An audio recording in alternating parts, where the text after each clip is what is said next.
Well, hey everyone, welcome to Grace Church Online. My name is Pastor Joe. It is so good to be with you as we get our services rolling here.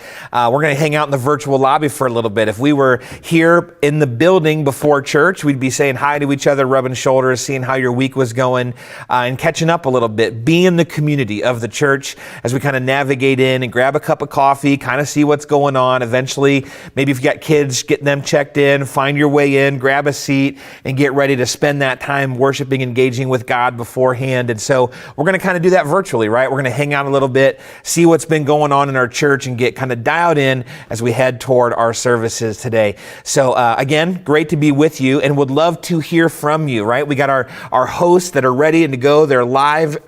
They can't wait to interact with you and engage with you and answer any questions you might have or be able to respond to anything you might say. So they're always there, ready to go. And so if you're here, say hi. Let us know that you're here. It's a community experience, right? It's not just about showing up and watching or showing up and attending. It's about becoming a part of the church and even acknowledging one another. It can be a really, really neat and big part of that. So one of the things that I like to talk about during our virtual lobby experience is just some of the things that are going on amongst the life of the church. Kind of taking a look at what's been happening, what are the different ways in which people are engaging, what are some of the ways that we're able to interact with our community or even around the world. What are some of the things happening in the life of the leadership here at the church? Because those are the kind of things that help us draw in and realize all of the wonder that God is doing through his people here at Grace. And so we'll kind of get into that. I'm going to ask you guys a few questions, and I would love for you to kind of chime in, and our host will make sure to kind of pull all these together, and we'll see what we can do with them in the future. But one of the things I want to ask you is, as we take a look at kind of our virtual lobby experience, hanging out here together online, like, what would you like to know about? Maybe there's a behind the scenes question you're just really curious about. Maybe there's a leader that you would love to know. Just, you're like, I see this person on stage. I know that this is the person that's always behind the sound booth, or this person's always checking in the kids, or what's it like to be a life group leader? Like, maybe you have some of those types of questions, and you can kind of start throwing those out there, and we'll take a look at those and slowly maybe get through those over the next few weeks and try to give you guys just a wonderful picture of what it looks like to be a part of the church, maybe from any of these creative angles. Maybe we'll just tell the story. Maybe we'll be able to do an interview, and we'll bring someone on here with me, and we'll chat with them and kind of hear how life is going and what it is that they do. But go ahead and kind of chime into the chat window there and let us know. What do you have questions about? How does the church work? What does this leadership role look like? What would it look like to volunteer for this ministry?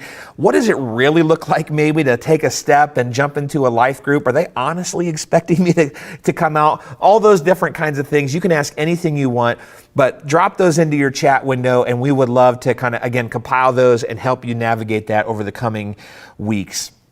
Now this weekend, here we are kind of about a third of the way through October, which means fall stuff is in full swing, not only at the church, but in our communities. Many of us might even be thinking about Halloween and what's that going to look like this year and all that already.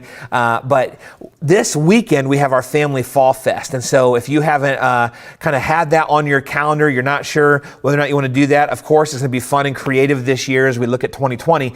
But check out those details online or on the app, and make sure you come on out for that. It's going to be a blast. It's just a way to kind of spend a part of our fall season together, to do something fun. Maybe grab some neighbors and bring them along with you.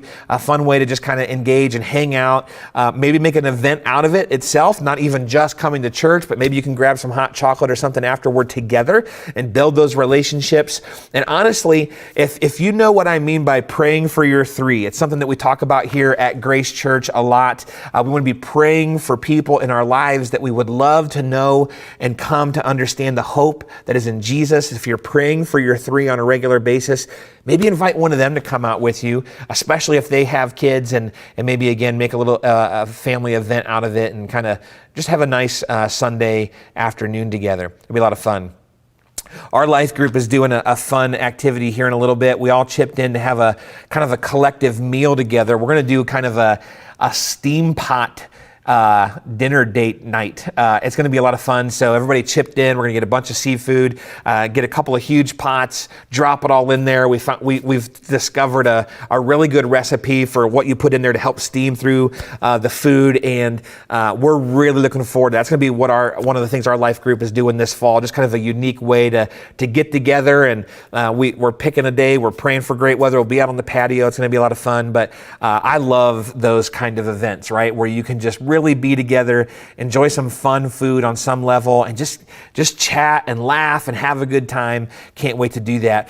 And then I'm going to try to save some of the remnant seafood, maybe some of the mussels and some of the shrimp, and then the broth from doing the steam pot, because my brother-in-law makes the best seafood pasta, and it's always started with kind of the leftovers of a steam pot night. So even if we have to freeze the broth or something like that for a little while, but I don't know what he does. I love to eat. I love to explore new foods, but I'm not much of a cook myself. All I know is he uses that broth as part of the base of his sauce, and then with the linguine, and it's a cream tomato sauce, and then the seafood on top of it.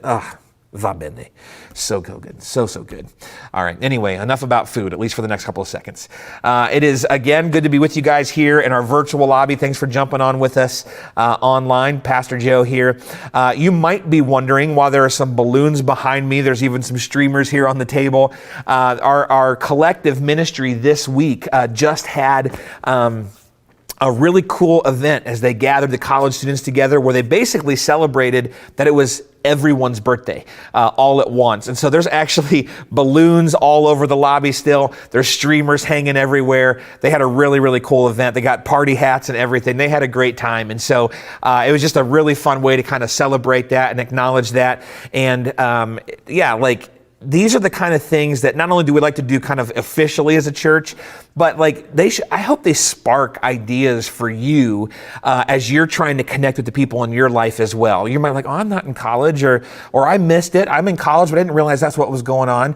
These can be great sparks, right? Just great ideas of how to do something that gathers some people together and continue to build those bridges of relationships with other folks. It's so fun. Again, that was a great event on Thursday, and so excited they could kind of celebrate everybody's birthday all at once. However, I didn't see any banners that just said "It is your birthday," and I don't see any half blown up brown and silver balloons. So if you know that reference, which you should, it is. I don't see any Office themes in here. So anyway, we'll help them upgrade next year.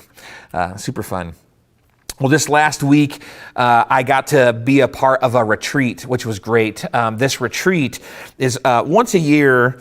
Let me back up one more step. So Grace Church is a part of a network, a family, a fellowship of churches that's called the Charis Fellowship. And so Charis means grace. And so all around the world, there are thousands of churches that are a part of our network. Actually, most of them are international and have been a wonderful fruit of missions efforts over more than the last century. It's been really, really cool. But we're a part of this family. And so once a year, some of the pastors from a region will get together and have a retreat and encourage each other and help each other and network a little bit, share some stories, share some wins together, and really just continue to work to fill each other up and help each other continue to move forward in ministry. So I got to do that this week. I got to go hang out at a retreat center in kind of southern Ohio, and it was great. First of all, we had beautiful weather. It was 75 degrees and sunny the whole time we were there, and so it was just great to get outside. And during one of our free time breaks, I even went and played disc golf, which I've only done twice now in my entire life, and it was fun to do that. And what's kind of neat about that, as long as you're not with someone that's super good, disc golf is kind of doesn't matter if you're bad, just grab some friends, you can go do it together. It was really, really fun. But I got to go do this retreat, and I got to go hang out with these folks, and it was just refreshing, right? So it was everything from kind of talking about the different ways that we keep pursuing Jesus ourselves as individuals, and what are the ways in which we keep trying to run after him and build that relationship up with him. We also kind of got silly. There was one night, there was about 7 of us hanging out in kind of the pool area, and we started started to get nostalgic, and we had a Bluetooth speaker, and we were playing a bunch of songs from the 90s and early 2000s that a lot of us kind of grew up with in middle school, high school, and college. And to be honest, we were just belting them, singing them super out loud, and it was just a lot of fun. And so what that actually got me thinking about was, not only was that a great time to spend with these leaders, but my wheels started turning, and maybe the same can happen for you, is, are there some people in my life that maybe I can coordinate and go do something like that with them? Maybe it's just 2 other people or up to 10 other people. I don't care what the number is, but just go spend a night and a morning or a night and an afternoon away and spend some intentional time, not just hanging out, but making sure there's elements of like, how do we build into each other? How do we help each other grow? But then also building in some intentional fun elements as well, and really just cultivate a depth of relationship together. I just think it's so important that we get past some of the easy conversation. I think Pastor Jeff talked about it a couple of weeks ago, just in terms of the nature of, if we want to have like deep and meaningful and life-changing relationships, we need to be able to talk about things that aren't just easy to talk about with a stranger. So if you can, run into someone at the grocery store, and for me, I can chat about the Browns, and they're 3-1. Here we go, Brownies. Here we go, hoo hoo. But you can chat about the Browns. You can chat about the Buckeyes, OH, right? Like you can do all that. You can chat about the weather. You can chat about COVID. But you can talk about those things with anybody, right? And yeah, maybe you can get a little bit more nuance with some of your closer friends. But those are easy topics. And so things, whether it's a retreat or maybe it's just in your life group or just an intentional relationship that you've been building where you meet together regularly, like having those opportunities to dive into real life, whether it's talking about relationships or your dating hopes and dreams, or the struggles raising your kids, or the things that you're trying to navigate with your parents, or whatever it might be, how you're growing together with Jesus. Like, when we can get into those conversations, man, life really takes off, and it's so fun. Well, kind of transitioning there, I'm actually very curious. That's very important, of course. But, again, here we are in the middle of October. You're probably thinking a little bit about Halloween, at least a tad bit. And I'm curious, what has been your best, if not your favorite, Halloween costume that you've ever had? So go ahead and put those in the chat window. Give some people some exciting ideas. Maybe one time you dressed up as... And then somebody's going to read that and you're going to be so excited. Probably my favorite Halloween costume, if I'm being completely honest, we actually did at Christmas time. Long story, but my wife and I dressed up in hillbilly formal attire. It was so awesome. We actually made her a duct tape dress. And so it was full on duct tape all the way from her shoulders down to her calves. And then we used orange duct tape to kind of accent it with some different colors. Had a big bow on the side. I made myself a duct tape vest, and had one of those t-shirts that looks like it's a tuxedo with the sleeves cut off. Had a nice mullet wig, full. I mean, it was a lot of fun. I'll find that picture at some point again. I think I buried it to make sure there was no evidence, but I might be able to find it. Nothing ever disappears digitally, does it? But it's just, those kind of things. Like, what was your best Halloween costume? And maybe that'll help someone come up with some ideas this year. My daughter really wants to be Moana, so we're working on that. She's excited to do that this fall, and it should be a really fun time. Many of you guys know I've been working on a tree house, what is now all summer long, or a playhouse, I should say, in my backyard, and I'm painting it now, which is wonderful. That means almost all the construction's done. But I never thought in this entire project about how many hours I would be spending painting and painting and painting and painting. I'm hoping I can get the whole thing painted before wintertime. I cannot believe how many hours I have into painting this thing already, and I'm not even sure I'm halfway done. But that'll be really, really cool. But yep, here we are in the virtual lobby, and we get to hang out together. We get to talk about those kind of personal things together. We get to hang out and share about how we're trying to grow in our relationships with Christ together. And of course, we can always help you do that, even right here, whether it's in in-person stuff or virtual stuff, you can always talk with your host. They can get you the links. They can make sure that you're connected to some of the leadership of the church. They can help you take some of those steps. And we want to make sure that we can continue to be the life of the church outside of even the weekend services, to watch our faith and our relationship with God continue to grow, continue to be vibrant, even outside of a great weekend together. So speaking of our great weekend together, we're about to get started. Can't wait to worship with you and hang out.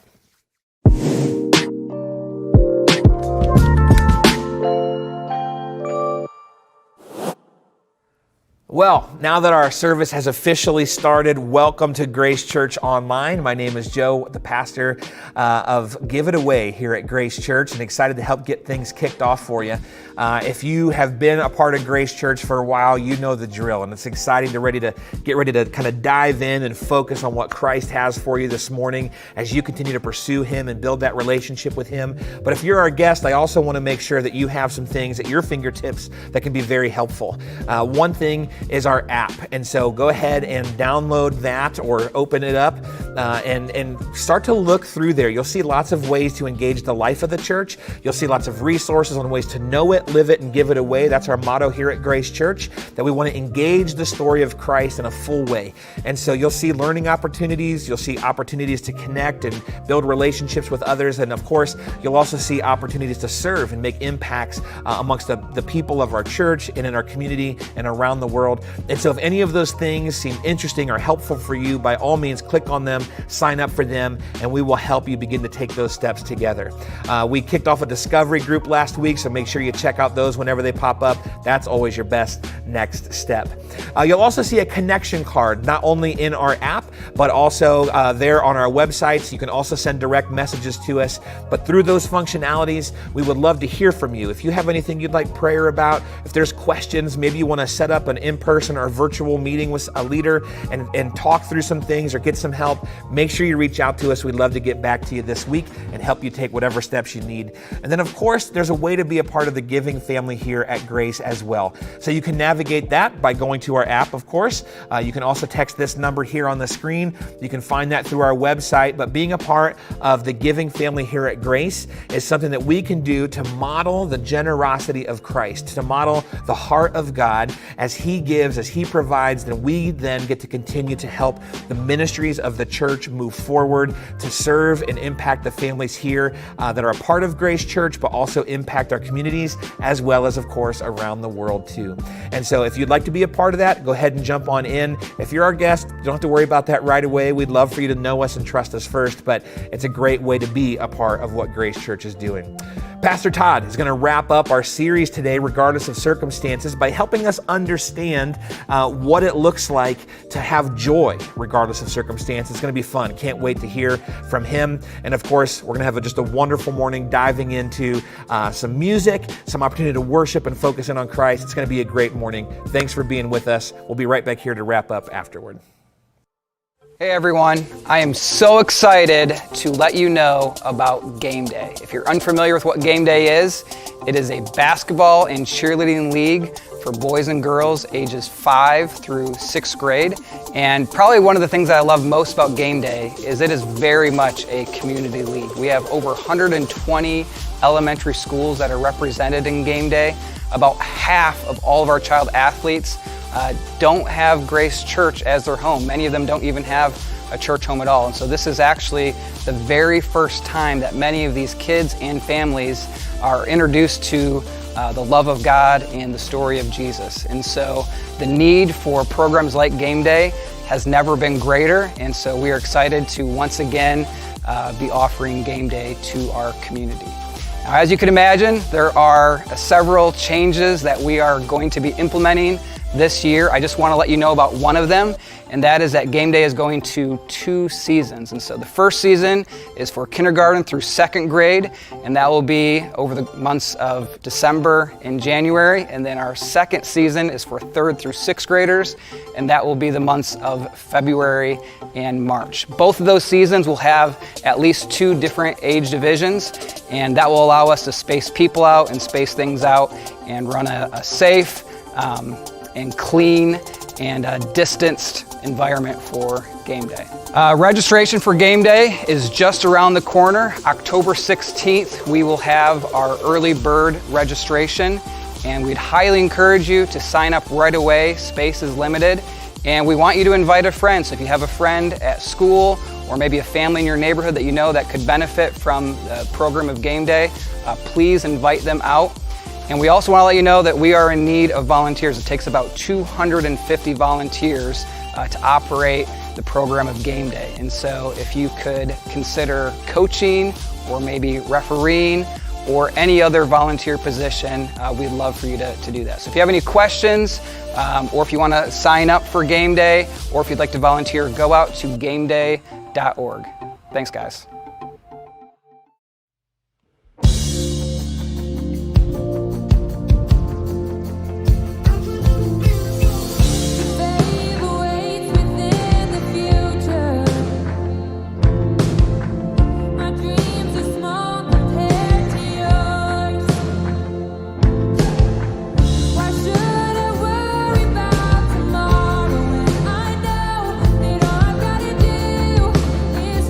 You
the shadows, you win every battle.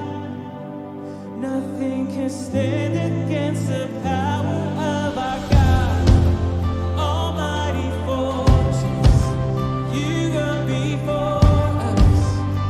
Nothing can stand against the power of our God. You shine in the shadows, you win every battle. Nothing can stand against the power of our God. Almighty fortress, you go before us. Nothing can stand against the power of our God. You shine in the shadows, you win every battle. Nothing can stand against the power of our God. So when I fall on my knees, my hands lifted high, oh God, the battle belongs to you. Every fear I lay at your feet, I sing through the night, oh God, the battle belongs to you. Oh God, the battle belongs to you.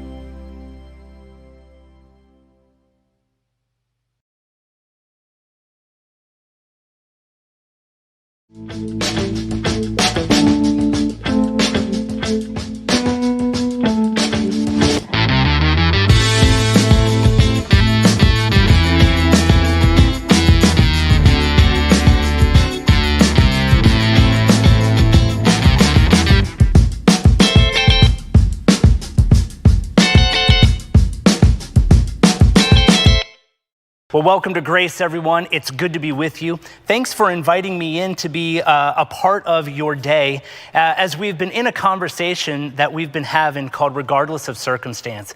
My name's Todd. I'm the pastor of student ministries here at the Bath campus, and I'm so grateful to be able to have this conversation with you.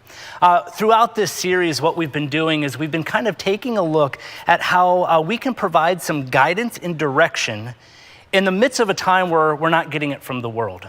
Right? Where we can look and have just bold, frank conversations about how we respond and interact with what's going on around us here in our lives. And so over the course of this series, what we've been doing is we've been looking at really kind of how God can work in and throughout us. Pastor Jeff shared a couple weeks ago that we have the opportunity in the midst of dark times to bring bright light, to be able to allow the Lord to kind of work in and throughout us. We've been taking a look at how we've been refined by the fire, embracing the fact that God is leading us somewhere amazing, right, in the midst of our circumstances. Last week, we talked about how where we were brought into this world, right? We can be light, we can be ambassadors for Christ, we can provide hope.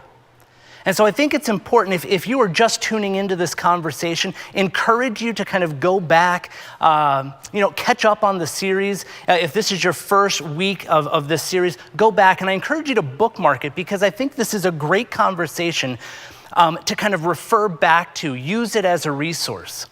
Because the reality is we're going to continue to face circumstances. We're going to continue to face crisis in our lives. It's not a matter of if crisis happens. It's a matter of when crisis happens. And we're not going to be defined by the crisis. We're going to be defined by Christ. And so today's conversation, I'm excited about it because I think it really brings our conversation to a close. But what I want us to talk about is how we can develop a response in the midst of our circumstance. I think there is a level of responsibility that we have to kind of acquire a response in the midst of the circumstance or the crisis that we might be facing. So let's do this. Why don't we turn to James chapter 1, book of James chapter 1. James, being the half-brother of Jesus, shares with us in James chapter 1. Here's what he says.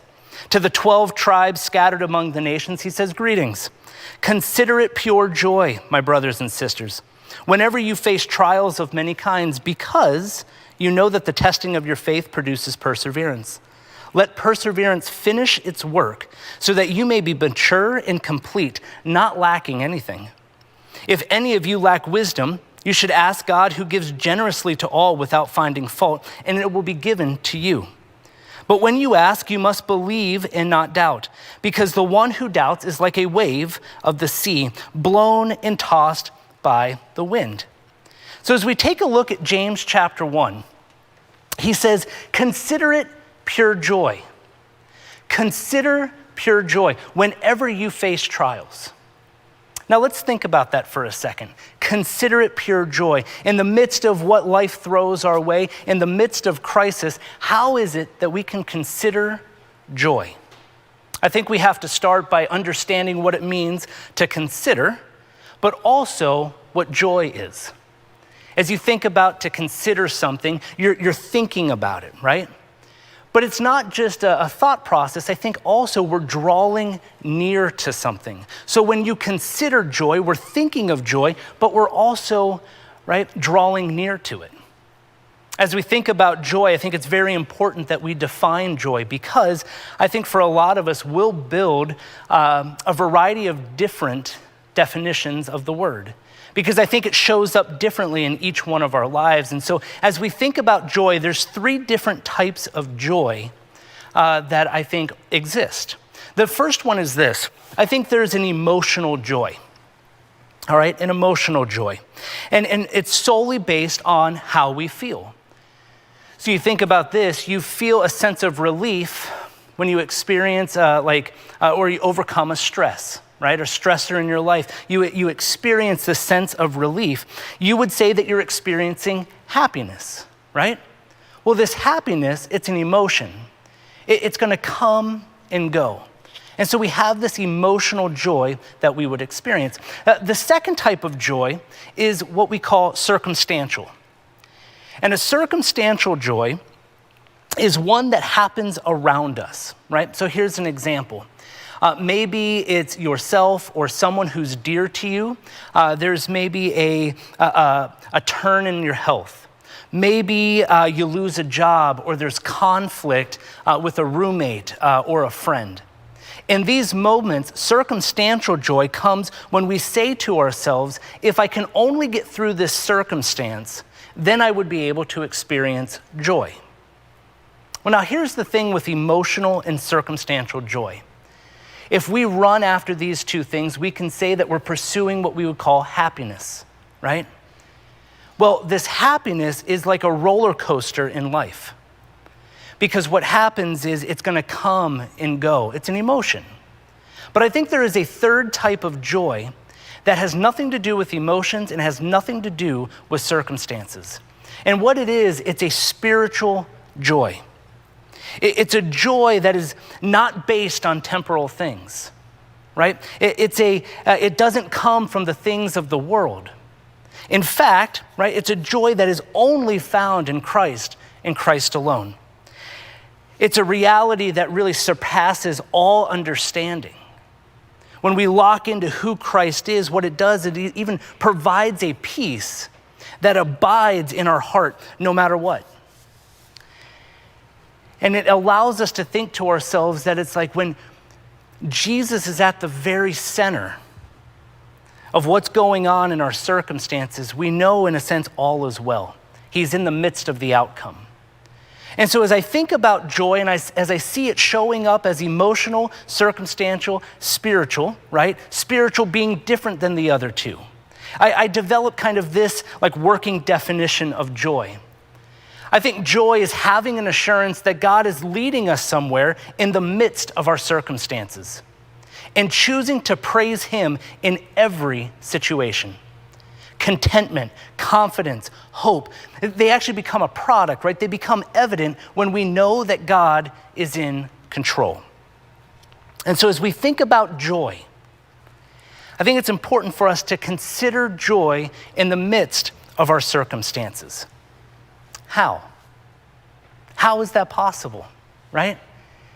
Each one of us bring a different circumstance to the table. How is it that we can consider joy in the midst of the crisis or in the midst of what we're experiencing? Now, I want to make sure we understand that happiness and joy are different things. Happiness is good. Happiness is an emotion. There's nothing wrong with happiness. It's a good thing. But I want us to see that joy is much greater. Joy is deeper. So how do we experience that joy when we lose our jobs? When we take the financial cut, right? When we can't handle the confrontation or the conflict with our roommate, what do? How can we consider it joy? I'll be honest, this is a concept for me that I personally wrestled with. There was a period of my life about 10 years ago that I felt like it was crisis after crisis that was taking place. And I was really challenged by this idea of considering it joy. Backstory, back when I was young, when I was in middle school, my parents split. My dad was an alcoholic and he really wrestled with it. And my mom, being in middle school, I didn't understand this, but my mom just had enough. And so her and I moved out. And I remember leaving that day, saying goodbye to my dad, and not knowing that that was going to really be the last time that I would see my dad, right, for the remainder of his life. And it was that moment, not then, but now, realizing what a void that created in my life. Not having that father figure, not having the example of what it means to be a man in my life created this huge void. Well, in the midst of that, I found that my grandfather actually stepped in and really took the place of that leader in my life. He allowed me to see what it looks like to be a Christ follower, what it looks like to be a man, and he was really known for loving God and loving people well. I had started here about over 10 years ago, and I was on staff here at Grace for about 7 or 8 months. It was Mother's Day weekend, and I received a phone call out of the blue that my grandfather had passed away. And I remember getting off the phone after I heard that news and just collapsing, right? This was a man who was very dear to me, a true example in my life, and hearing that he wasn't with us anymore was devastating. And I'll tell you, my grandfather, he was still teaching high school biology. He was on his 50th year of teaching, goes home, he's mowing the lawn, and he has a heart attack. Out of the blue, unexpected, for the most part, as healthy as could be. One day he's with us, and the next day he's not. And I remember thinking to myself in that moment and just feeling like the world was starting to crumble around me. I was becoming overwhelmed with the emotion, the pain, the heartache, and really dealing with this hard situation. As we were going about just with the funeral and all of the planning, we kind of got through that season. I was really still wrestling with him not being a part of my life. And I received a phone call from my mom about a month later. And my mom shared that she wasn't feeling well. And so I was here in Ohio. My mom was back in central Pennsylvania. So I drove back to kind of care for her, to be with her and to spend time with her. And we were going to the doctors to get some of the results of the tests that she had done the week prior. And I remember sitting in the doctor's room and the doctor coming in and hearing the word that no one wants to hear. My mom being told that she has cancer. And in that very moment, she hears that it's terminal and that it's stage 4 and that she was given 6 weeks to live from that moment. And I remember sitting in the chair next to her as she was sitting on the bed, thinking that the room was just starting to collapse in. I was just becoming so overwhelmed in the moment. The pain, and I'll be honest, the anger that started to come into my mind. Why was this happening?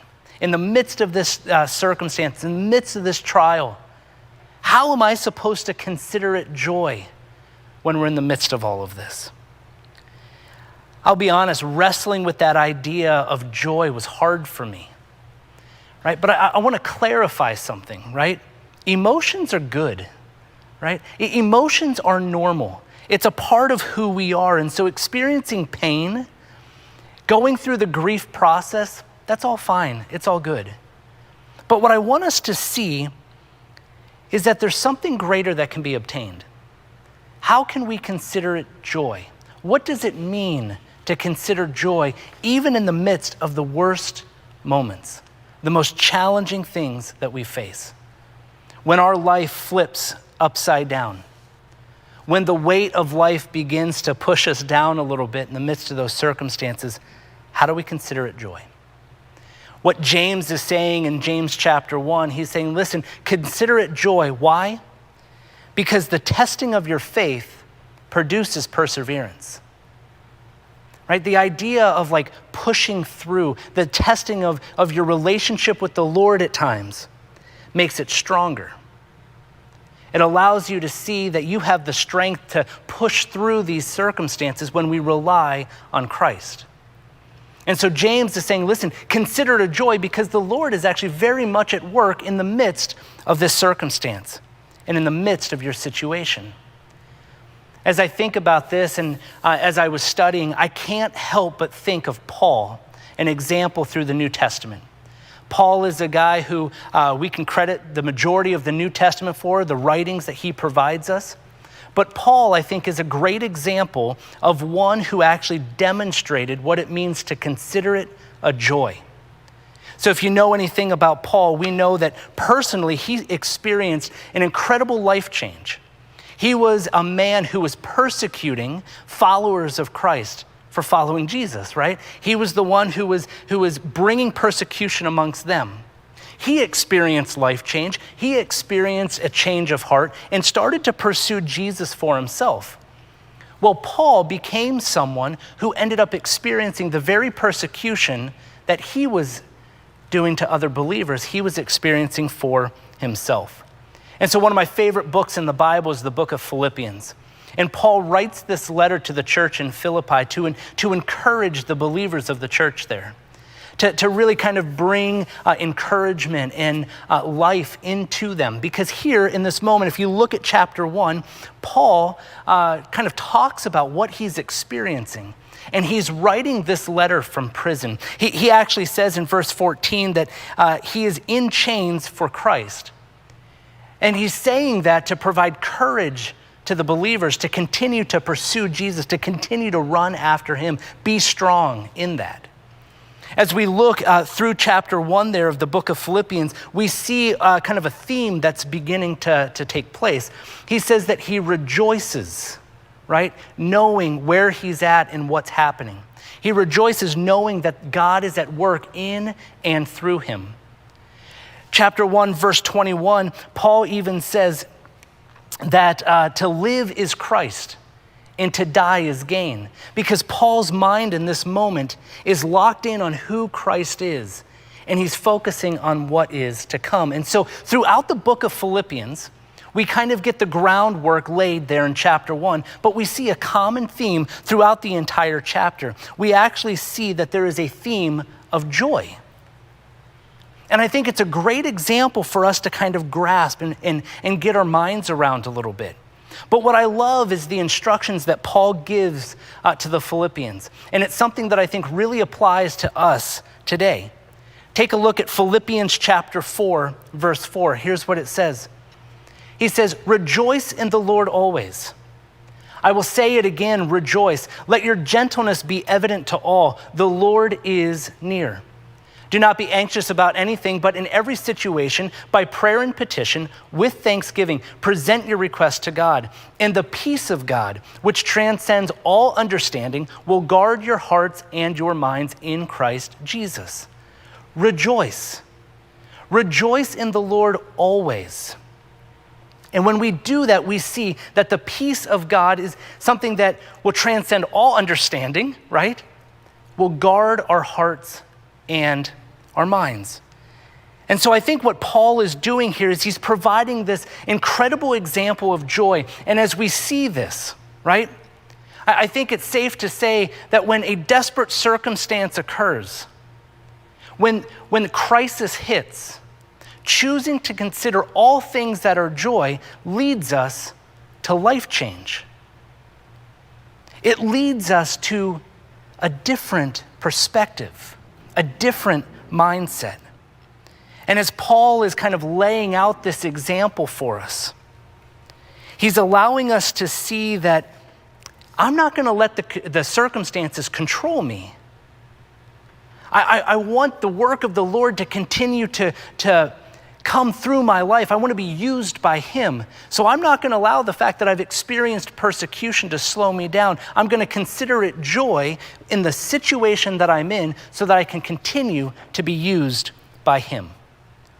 And so instead of allowing the circumstances to get the best of him, instead he chooses a posture of joy, a posture of considering joy in the midst of all of it, so that God can use him, so that he can continue to advance the truth of the gospel.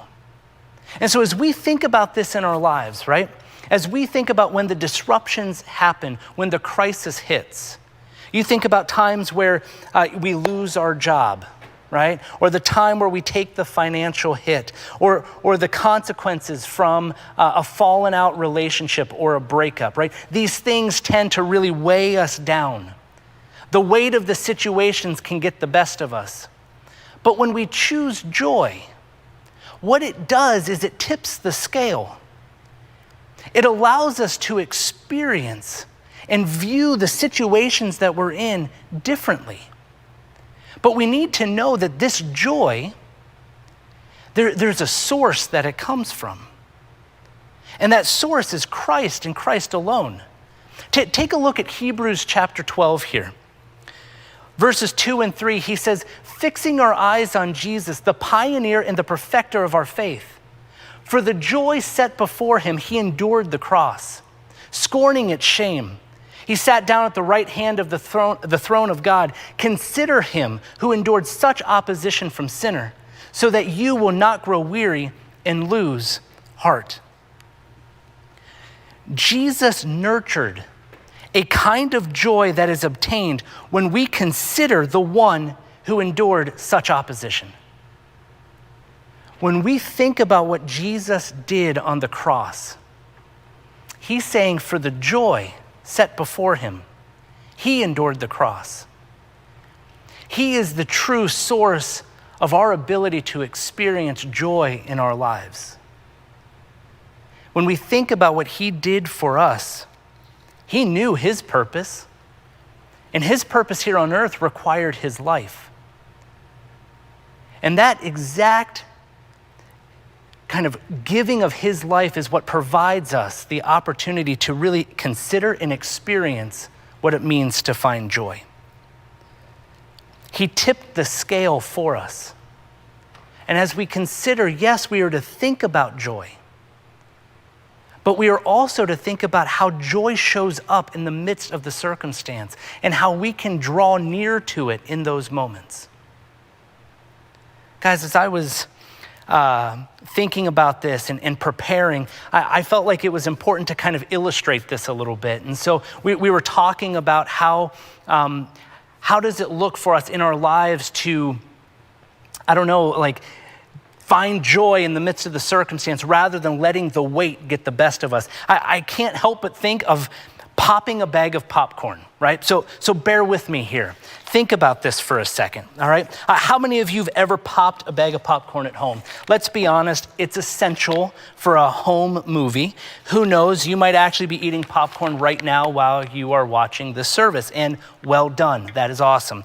But let's be honest, every one of us, I guarantee it, at one point has burnt a bag of popcorn before, right? I'm sure at home you have the microwave that has the popcorn button. That doesn't always work. I have still burnt popcorn by pushing that button before.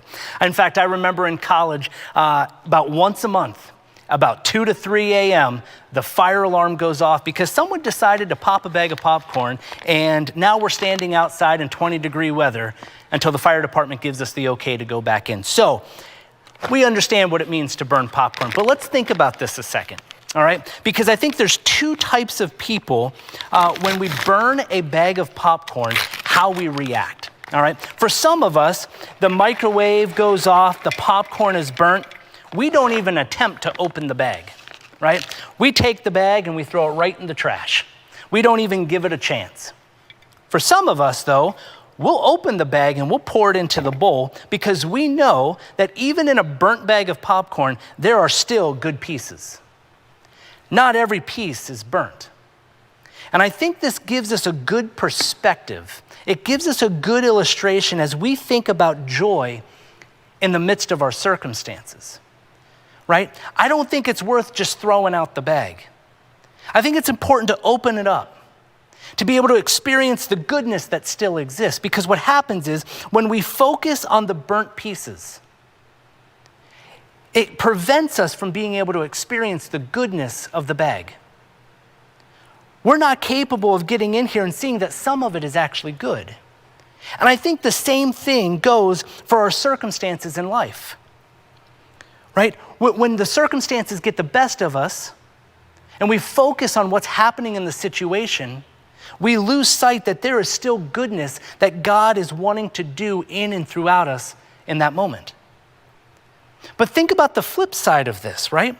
When we consider it joy, what that is it allows us to come in here and see there's good pieces. There's goodness in this bag.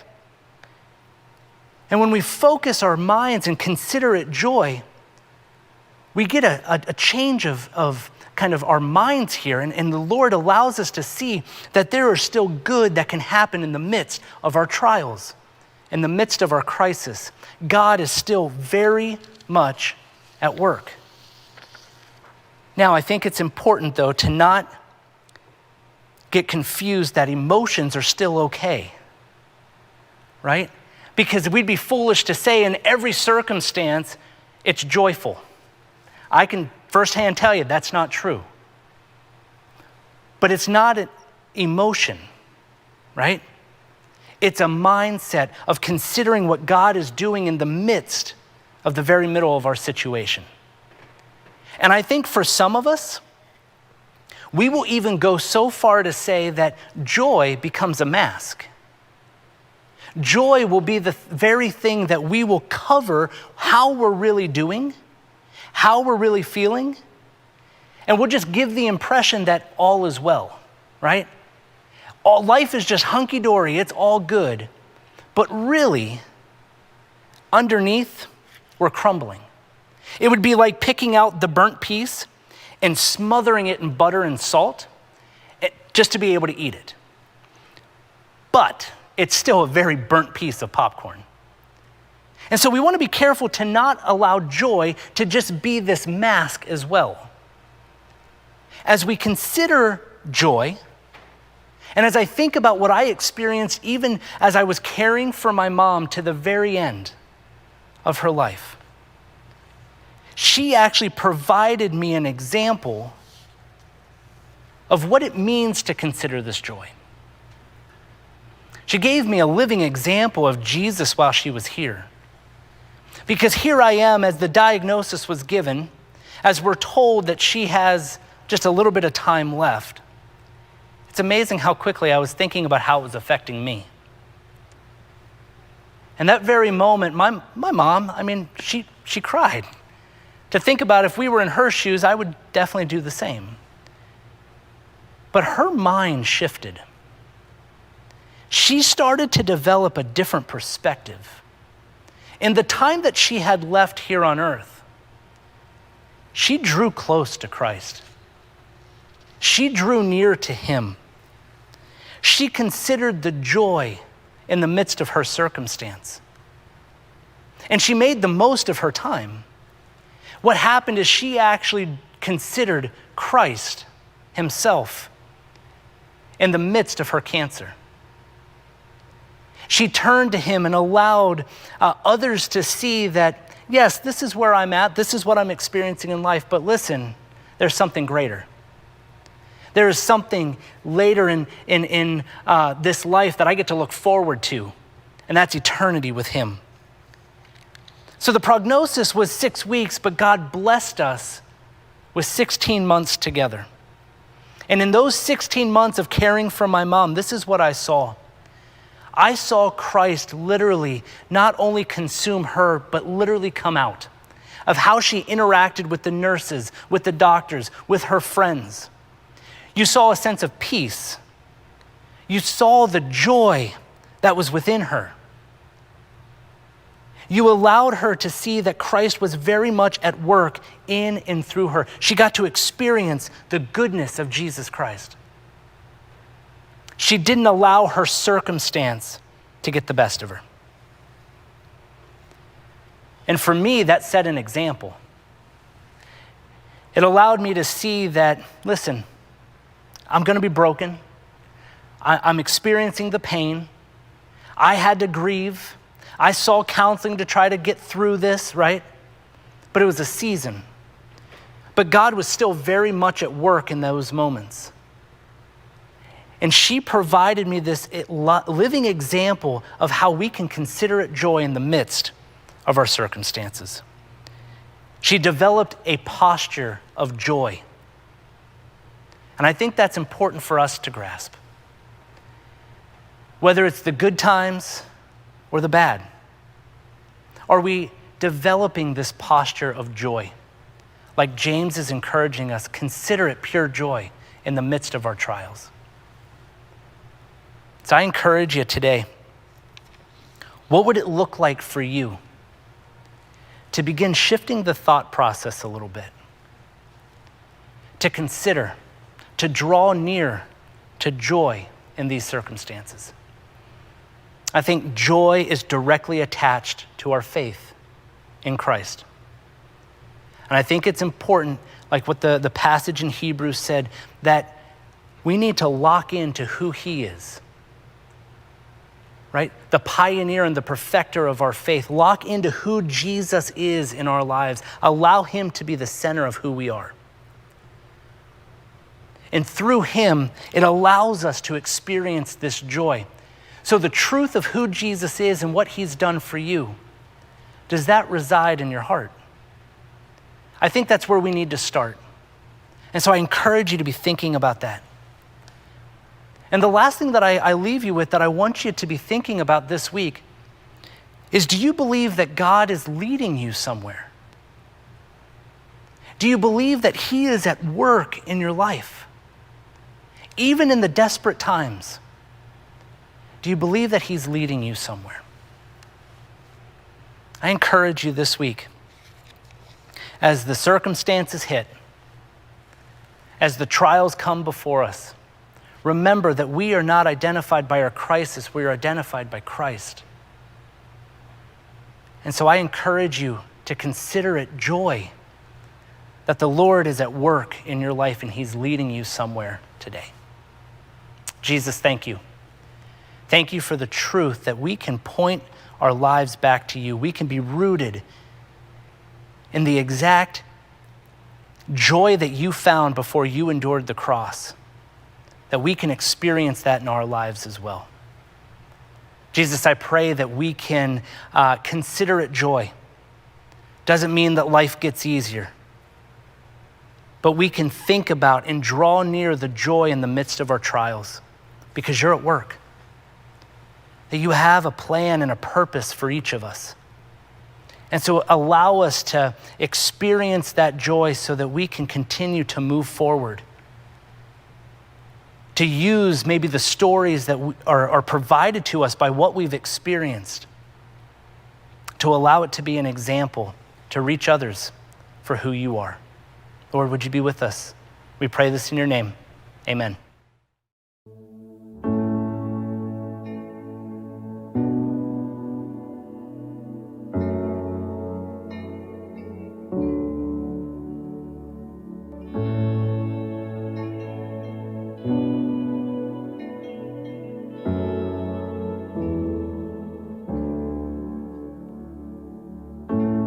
I've carried a burden for too long on my own. I wasn't created to bear it alone. I hear your invitation to let it all go. I see it now, I'm laying it down. I know that I need you. I run to the Father, fall into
Man, I love that song. I love how it always reminds us the ways in which we can depend upon God, the way in which He continues to build us up as we build that relationship with Him. It's so good. And it's so helpful when we try to do things like try to find the joy in the middle of crazy circumstances. And so kind of whatever you're going through, whatever your circumstances might be, like it's just so refreshing to think about those things that Pastor Todd was walking us through and just say, you know what? Joy is possible. It's possible to kind of rise above the things that are happening in our life and have the mindset that Christ brings to the table. I love that, and I need that, and I think probably most of us do. I always want to give you an opportunity to kind of be able to respond to what God is doing in your life. And if there's a question about what you experienced today, if there's something that we can help you navigate, if you want to know more about what it looks like to have a relationship with Christ, I want to encourage you to right now reach out to your service host right there in the chat window. You can set up a texting conversation with them right now, or set up a video chat, or even set up a time in person to begin chatting through what does that relationship look like? How can we begin to take those steps together? Or maybe just finding that joy just seems so impossible for you. You need to kind of really chew on that with someone and kind of figure out what that looks like. But however we can help you, make sure you fill out that connection card, reach out to us through direct messages or right there with our host, and we'll get you squared away and we can walk this journey with Jesus together. Next week, we're excited to kick off a new series. I can't wait to be back for that. And of course, throughout the entire week, engage us through social media, follow us, subscribe, all those wonderful things. You'll see lots of resources and ways to keep our minds and hearts together on Jesus. And can't wait to do that. See you next week. Love you guys.